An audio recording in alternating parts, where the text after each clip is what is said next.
Hello YouTube viewers, Miles here with Miles on Cars. Got something a little different here today than the usual stuff on Fords. Lots of Fords I've been doing on my channel in recent months or the last couple years. And today we're going to do a little bit on the GMs, most specifically Corvettes. Here is a Corgi Toy, a Corgi car, as I used to call these when I was a young boy. I had a bunch of these when I was younger. When I was 5, 6, 8, 10 years old, I was a big Corgi car fanatic. This is a shark body Corvette. Basically, if you look at the stingray over the vents, and so that would make it basically a 69 Corvette. So I'm going to talk a little bit about Corgi cars. I'm going to talk a little bit about Corvettes and all that good stuff. So you may or may not know about Corgi Toys. They were made in England. These were kind of like a Dinky Toy or, Matchbox or Hot Wheels, but this is, a larger scale than a Matchbox or a Hot Wheels. So you can see here, Corgi Toys made in Great Britain. So it's a British company that made these cars back in the olden days. I don't even know if they're in business anymore. In any case, this is a 69 Corvette. There's a lot of unusual features about this particular model, particular Corgi Toy. Has all kinds of sort of strange features and options and things that are kind of cool, but also a little odd, including some of the detail or lack thereof. So there's all kinds of stuff I can go into on that. First of all, the screaming green is kind of unusual. It's always been sort of funny to me. There was never a shark body Corvette from 68 to 1982, or any Corvette for that matter, that was ever painted this color, this kind of fluorescent, luminescent, bright green. It's kind of silly. The closest thing in 69 would have been Fathom Green, which is sort of a dark green, kind of like British racing green, kind of like Highland green on a 68 Mustang, that kind of thing. The Fathom Green's a really great color. Anyway, this is the Screaming Green 69 Corvette, a big block car, as evidenced by the 427 hood and the numbers on the hood. And you open the hood, which, by the way, the hood is black, and they never had a green car with a black hood on 69 Corvette, so another sort of goofy thing. But open the hood on this car, and it, I guess, in fact, is a 427. So you can see the single round air cleaner, which means it's not a tri-power car. It would not be a 400 or 435 horsepower 427. This would be a more pedestrian 390 horsepower version. Keeping in mind that in 1969 there were basically, well, 4 or 5 versions of big blocks: a 390 horse, a 400, a 435, which was the L71, and then they had the L89, which was a 427, an L71 tri-power with aluminum heads, made it an L89, and then of course the ultimate would be the L88, which they only made 116 of those. Anyway, getting back to the Corgi part of this, rather than just Corvettes themselves, Corgi Toys had some weird features. So the hood opens and closes. The detail under hood is really not that great. I'll show it to you here. It's kind of marginal. But a couple of things it does has, which is really strange. One of them is it has these pop-up headlights, and they're almost like a golden. They have like a golden shape. They're almost like jewel-like headlights. Kind of a goofy pop-up headlight thing on these cars, because 68 to 82 Corvettes had these pop-up headlights, which were vacuum operated, at least in the early cars from 68 to 72. I believe they were all the way through shark body production through 1982. Another goofy thing is you can see the cross flag emblems are a little larger than they would be on a real 69 Corvette. Kind of silly. And it has these pop-off golden T-tops, which on early cars like this, they were basically body color. So, and you have to kind of snap them off. They come off like that. Pretty silly in a way. And then the interior, the detail on the interior is pretty kind of crappy, to be honest.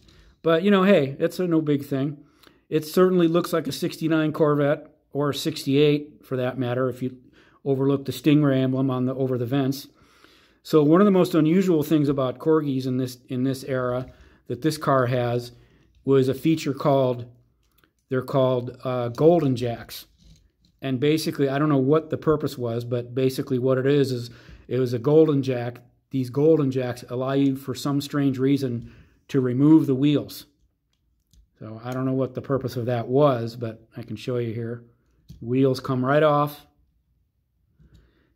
and you can remove all 4 of them.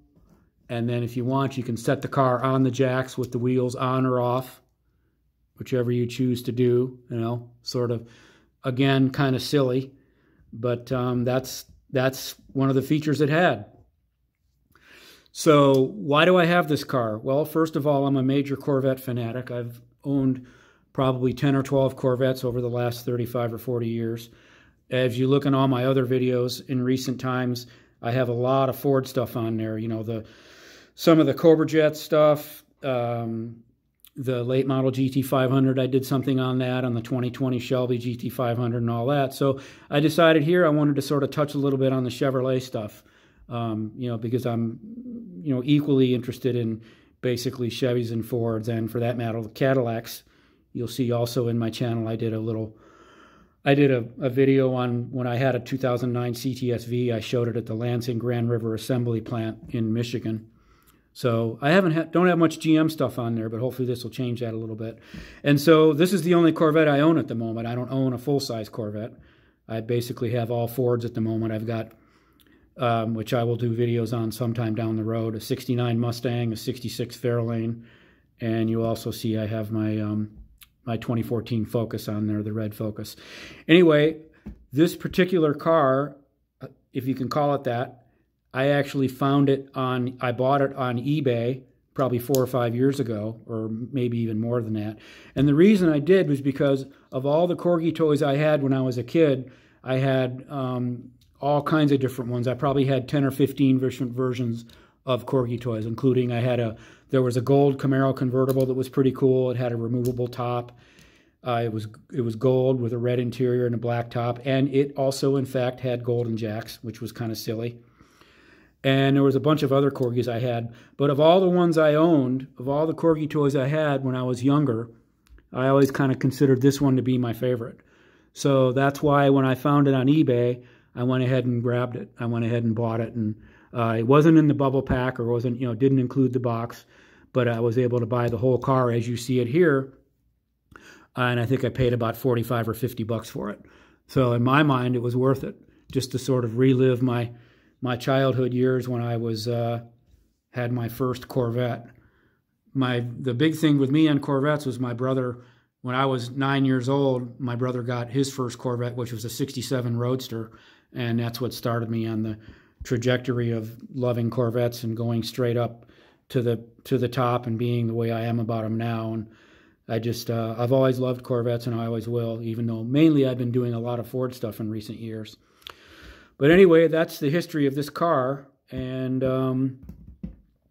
what else to touch on? Basically 68, 69 Corvettes. I mean, I'm sure a lot of you may know everything about them there is to know. Maybe some people don't know anything about them at all. Like I said, I touched momentarily on the big block stuff, the 390, 400, and 435 horse 427s that these cars came with. Well, the 427s came out in 66, and then 67, those are the mid-year cars, but I'm basically kind of touching for the moment on the shark bodies. So 68, 69, 427 cars, as I said a minute ago, were 390, 400, and 435 horse 427s, and then there was basically 2 small block cars in 68, 69. Well, there was a 327 300 horse and 350 horse 327s in 68, and then in 1969 they came out with the 350s, and so there was a 300 horse and a 350 horse 350. The last Corvette I actually owned was a silver 69 coupe that had the base motor 300 horse 350, which I believe was the L48. It was a 4-speed car. It was a strange car because it was silver and it had a green interior. But anyway, I've always loved shark Corvettes. I mean, I probably like mid-years more than shark body cars, as most Corvette enthusiasts may or may not say. I do love them both to a large extent equally. The shark body cars, of course, these days are used, for the most part, quite a bit more reasonably priced if you want to get into a vintage Corvette. You know, if you're into mainly, so let's say, you know, 63 to 72, which is the last of the metal bumper cars. But anyway, this is it. This is my my current 69 Corvette, and in its wild, ridiculous, sort of silly green. And that's really about the extent of it. Pretty cool diecast in all in all. You could probably go on eBay and find one for yourself if in fact you had a hankering to have a green 69 big block Corvette with a black hood and goofy gold T-tops and removable wheels. So that's about all I know on Corgi Corvettes, other than, like I said, the detail on this one is really strange. I mean, like, for example, you look underneath it, there's almost, you know, there's really nothing to indicate anything like, say, the engine, the transmission, the exhaust. But that was just kind of the silly quirkiness about these Corgi toys. They were always just kind of an interesting an interesting assemblage of unusual traits like removable wheels and silly T-tops and a black hood and unusually large crossed flag emblems. So I hope you enjoyed this for what it is, and thanks for watching.